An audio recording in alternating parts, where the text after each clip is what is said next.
Welcome in the latest episode of 5 on the Floor on the 5 Reasons Sports Network. Thanks for finding us on your favorite podcast app. We're on iTunes, Podbean, Spotify, the whole lot of them. So check us out wherever it is that you get your podcasts. Also, you can get us on Dash Radio. Download the Dash Radio app. Search for Nothing But Net. We're there every day at 7 p.m. Eastern. My new show on OnsideRadio.com resumes on Monday. We'll obviously cover the Dolphins' miracle win, which only occurred because I decided to leave my apartment for roughly a minute and a half. And then, of course, we know the crazy ending that ensued. So check that out on OnsideRadio.com. We will get into all the Dolphin stuff. Also, 5reasonsports.com, FIVE reasonsports.com for all your latest South Florida sports content with no paywall. Also, check out the great sponsors of the 5 Reasons Sports Network. Had some fun playing with this one here over the weekend. Again, that's MyBookie. You can find them at mybookie.ag. Every sports fan knows it's not about how you start the season. It's about how you finish. And MyBookie 2020 finishes strong with NFL, college football, and, of course, the return of NBA action. Sign up today to receive a halfway deposit match up to $1,000. And while you're at it, ring in the holidays with 6 days of giveaways. You heard it here first. From December 21st to 26th, MyBookie's hooking players up with free bets, casino chips, and blackjack tournaments with huge cash prizes, and it's all week long. To get in on the action, it's simple. Sign up, make your first deposit, and enter the promo code 5 on the floor. That's 5 on the floor, FIVE on the floor, to claim your bonus and start taking advantage of the holiday freebies. This holiday season, bet with the best. Bet with mybookie.ag. And now, today's episode. 1, 2, 3, 4, 5 on the floor. Welcome to 5 on the Floor, a daily show on the Miami Heat and the NBA featuring Ethan Skolnick with Alex Toledo and Greg Sylvander, part of the 5 Reasons Sports Network. All right, welcome back on 5 on the Floor. Here is today's floor plan. I've got Alex Toledo with me. You can follow him at Tropical Blanket. We're going to get into Precious Achiuwa, but not just what he's shown so far. We'll start there, but kind of what it could mean for this franchise going forward if indeed the Heat found another gem, this one at number 20.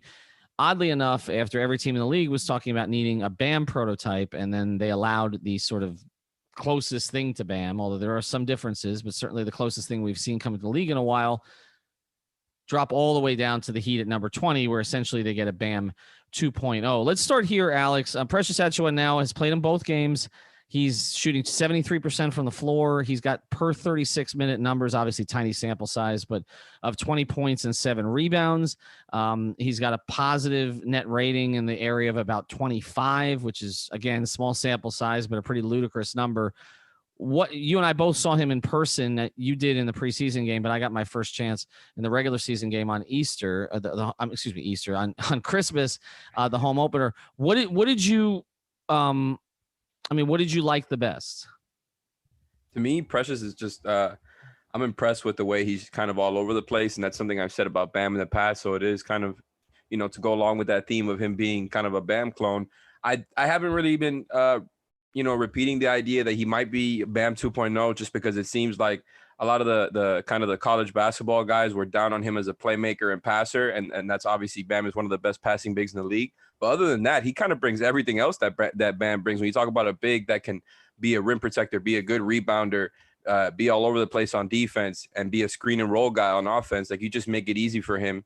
And that's kind of the role that they've placed him in as the backup big. And you see him thriving next to Goran Dragic, and when, with Kelly Olynyk as a spacing big, like it just makes a lot of sense for him.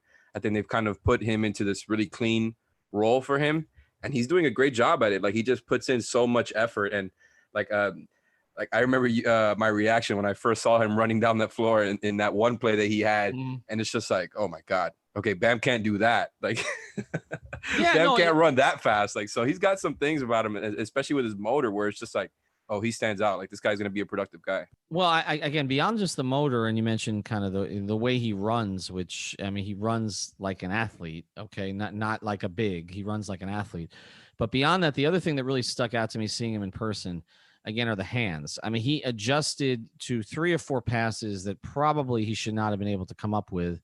And he did. And it's again, when you go back through the Heat organization, and you look, and again, no offense to the Warden. We all love the Warden, but you remember Joel Anthony's hands. You couldn't throw anything inside.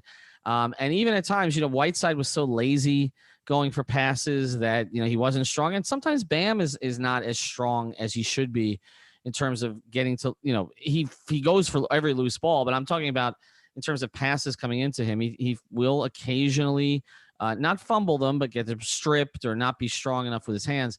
Precious, that seems to be one of his real attributes. And again, when you're talking about a lob threat, all he's really got to do right now is run to the rim. He's got this connection with Dragic. And I said before, like, there's 8 easy points for him per game. I mean, probably. And again, if he could become a better free throw shooter, because I know he's about 60% in college. You and I talked about it in the game the other day. His stroke looks fine, but he doesn't look totally comfortable. But he can have an easy 8 points, 4 or 5 rebounds per game. And we've seen historically, going way, way back, that having that energy big off the bench on a contending team is so critical.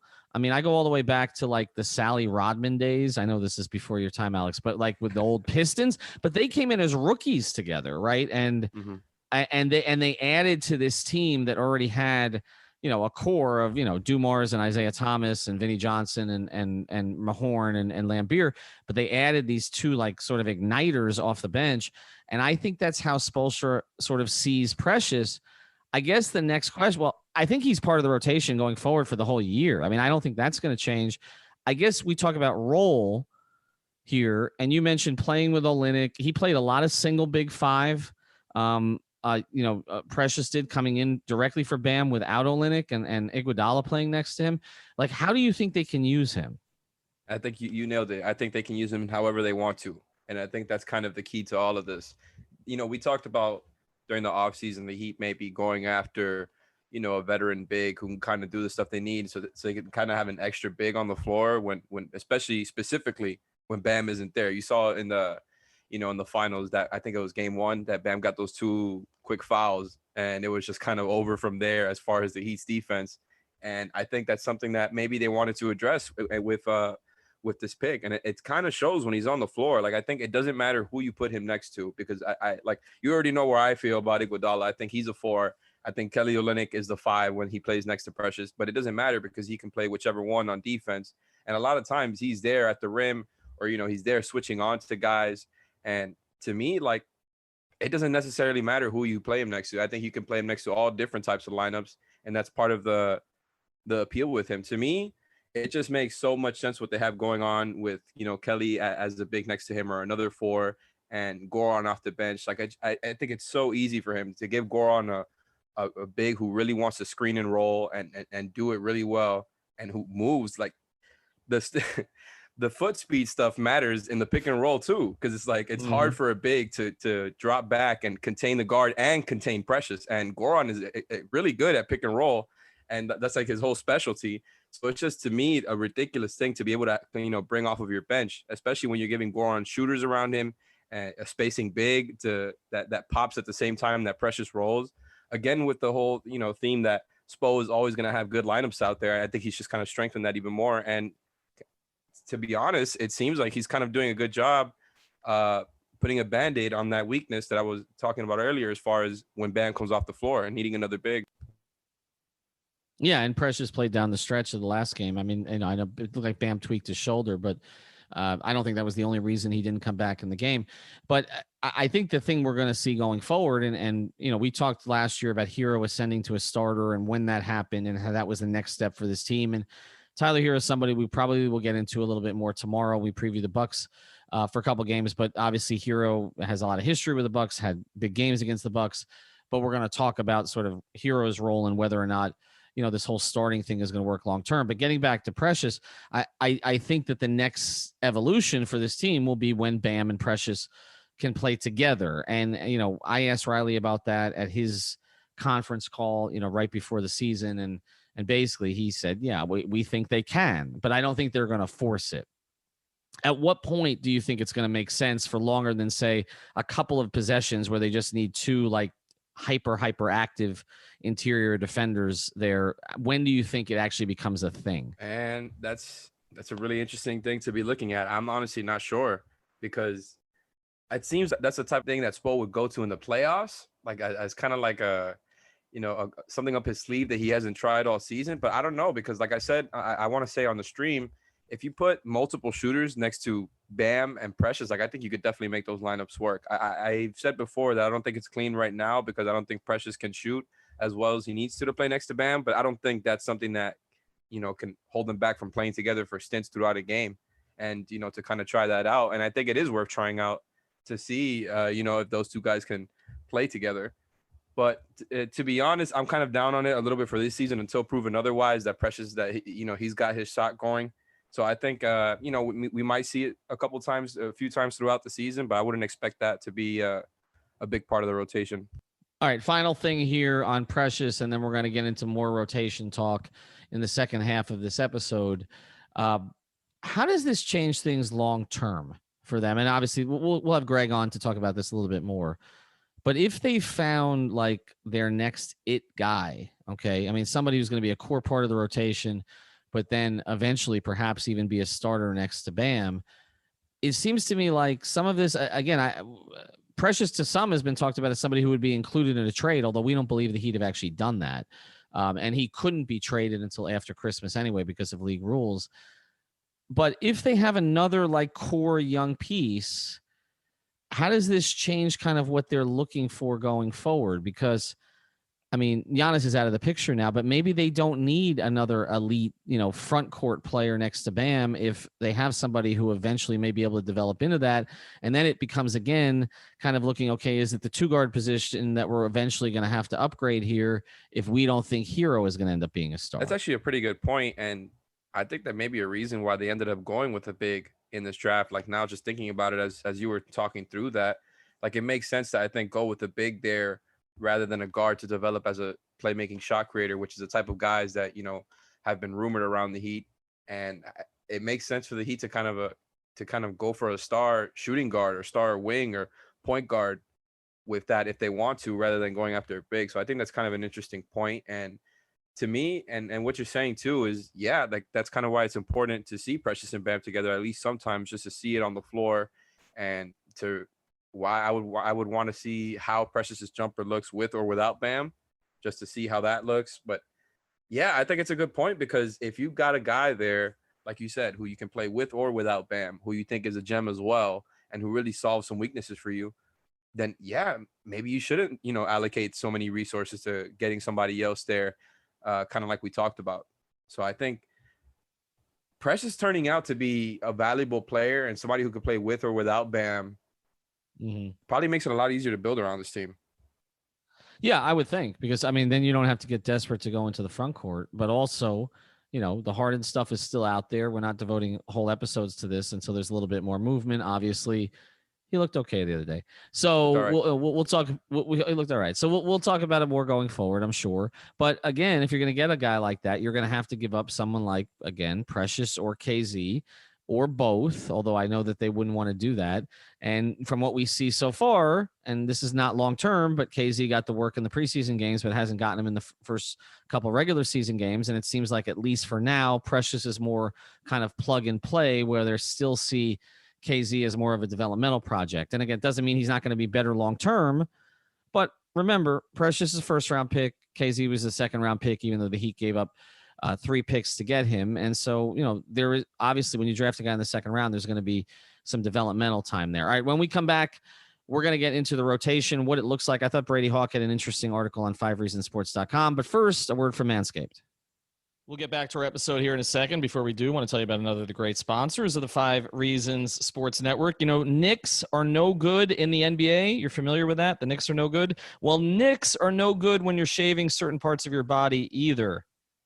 So that's why Manscaped has redesigned the electric trimmer. The Manscaped engineering team spent 18 months perfecting the greatest ball hair trimmer ever created. I never thought I would actually say that on a podcast. And just released the new and improved Lawnmower 3.0. Their 3rd generation trimmer features a cutting-edge ceramic blade to reduce grooming accidents, thanks to advanced skin-safe technology pioneered by Manscaped. When I tell you this is premium, I mean premium. The battery will last up to 90 minutes, so you can take a longer shave. The waterproof technology allows you to groom in the shower. One of the coolest features is the LED light, which illuminates grooming areas for a closer and more precise trimming. And let's not forget about the charging stand. Show your mower off loud and proud because this intelligently designed stand is a convenient charging dock powered by USB. If you're listening to me speak right now, I want you to experience it firsthand for yourself.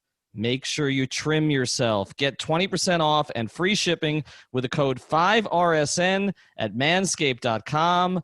And now this is where I end my career. Your balls will thank you. And now, back to the episode. All right, Ethan Skolnick back on 5 on the Floor. Use the code 5RSN. Also, Manscaped has a new cologne. We're going to be talking about that here over the next couple of weeks. And thanks to Manscaped and our other sponsors who've renewed for 2021. All right, let's get to the rotation here quickly, Alex. We're not going to spend a lot of time on it. But, Eric Spoelstra at times over the course of his coaching career has liked to get to a set rotation. I always talk about the 12-13 season where you knew who it was every game. And I believe that was a big factor in the Heat going on that winning streak, because not only did they have great players, and obviously they had Dwayne healthy for most of it. He played, I think, 25 of the 27 games, and Mike Miller started 2 in his place. But they also had, a lot of continuity from game to game. People on the team knew their roles. Again, it was Haslam in the starting lineup with the big 3 and Mario Chalmers. And then every game you were bringing, it was like clockwork. Okay. And the order was the same most games too, but it always ended up getting to Ray Allen, Chris Anderson, Shane Battier, and Norris Cole. It was those 4 every game. They rolled 9. Spoelstra's rolling 10 or 9 in these games. He's had to go to 10 because of injury when Jimmy went out, and he brought Harkless in the second game. But it doesn't seem like it's going to be the same 9 all the time. Do you expect this to be in and out of starting lineup for Myers Leonard, Mo Harkless, maybe Akpala, maybe Precious, maybe Olenek going forward? Maybe Avery Bradley. Maybe Avery Bradley, right? It doesn't appear to be Kendrick Nunn, right? That's the thing. I'm not sure. And I think that's kind of why I wanted to talk about this, because like you said, Spo has definitely, leaned towards kind of a set rotation in the past. And like you said, as the year goes on, it goes down to 8 or 9. And right now they've got 11, 12 guys they want to play. And it feels like we said that at different points throughout the past couple of seasons, but we're seeing it right from the start here. And also they have championship expectations this time. And they've been inside, internally, but now it's just obvious that they're a contender. So I think it's kind of something that's interesting to talk about, because we saw in the first game, Mo Harkless started. Kendrick Nunn came off the bench as the second guard next to Goron. And in the second game, it was Myers starting, to match up versus Steven Adams and Zion. And then you had Avery Bradley coming off the bench, and Kendrick Nunn didn't play. And like you said, Mo Harkless didn't play up until Jimmy got hurt, and they needed another body, which doesn't bode well for KZ Okpala because he's already behind Harkless. So if Harkless isn't playing, that's not a great sign. But again, It doesn't seem like any of this is set. So I think that's kind of where I'm a little bit confused about it. And we talked about in the past, Spo having a deep roster is good to just kind of solve problems however you want to, especially if guys are kind of similar level players and everybody's bought in. And like, I think that's kind of what he did in that second game versus the Pelicans. He did a matchup thing and then kind of went deep when he had to. And I don't know if that's just how it's going to be all season. And I don't know how many times we're going to actually see that. Cause like I said, I don't know, Zion, Steven Adams front court is kind of a unique one, but I just think for, bigger teams that have 2 bigs on the floor, they might be doing that more often. So well, maybe Milwaukee we just see 2 is different an example. rotations. Well, as we talk about Milwaukee tomorrow, I mean, obviously they're playing Giannis at the 4, so that's a good point. So they're going to be a big team. I think they're going to be teams that are, clearly like New Orleans. You play the extra big, and they're going to be teams that you can go small against, and then they're going to be teams that Spoelstra is going to have the option of going either way. I think the one thing that we've seen though is that the core 4 on the bench, at least for now. And he likes to get to a core group on the bench too. Sometimes, again, he'll sub out players in the starting lineup. He used to pluck James Jones out from like the 12th spot to go into the starting lineup for Dwayne because he didn't want to mess with the rotation. But it does look like the core 4 off the bench right now are going to be Dragic, Precious, Avery Bradley. And I know I say that after one game, but it works so well, it's hard to see him going away from it. And Andre Iguodala. And those are going to be the 4. And then it's kind of like, does Myers play? Does Kelly play? Does Harkless play is sort of based on the game. KZ becomes the wild card and Nunn becomes the other wild card, right? That's a lot of wild cards. I know, but we're going to be talking about that in the past few years. It feels like this is going to be a theme throughout the whole season because like maybe this is a way to kind of make everybody happy. Whereas like, okay, you got 12 guys who should be playing more or less. And maybe if you got but it's a balancing act though, Alex. It is a way. It is a way to make everybody happy. But one of the things now, it's a younger team, so it's a little different. But one of the things that the veteran guys on the big three teams, the Mike Millers, the James Joneses of the world, the Rashard Lewises, they were frustrated at times because they felt like there was not consistency sometimes in whether they were playing or not, and they found it hard to kind of plug themselves in when they did. They were professionals, they did it, and they were trusted to do it in part because they were professionals, and so it worked where you could bring James Jones off the bench and he could have 22 for you in a random moment. But they always talk to me about how they wanted to know their roles more. And so it is a balance between kind of keeping 12 guys happy by giving them some playing time. But if you're playing guys that other guys on the team think you shouldn't be playing, right, and just to kind of placate them, I'm not saying they're going to placate, that's what he's doing, but just to expand the bench, that can create issues. It can also, create issues where guys don't know whether they're in or not going into a given night. Maybe they don't prepare the right way. So it is a balance. It's a balance, and it's a balance he's going to have to kind of fight all year. All right, so thank you for following us today and checking out our sponsors. Again, go to mybookie.ag, use the code 5 on the floor, go to manscaped.com, use the code 5RSN. Alex and myself and likely Greg will be back to preview the back-to-back against the Bucks. I think Alex and I will be out there this week. Thanks for joining us on 5 on the Floor.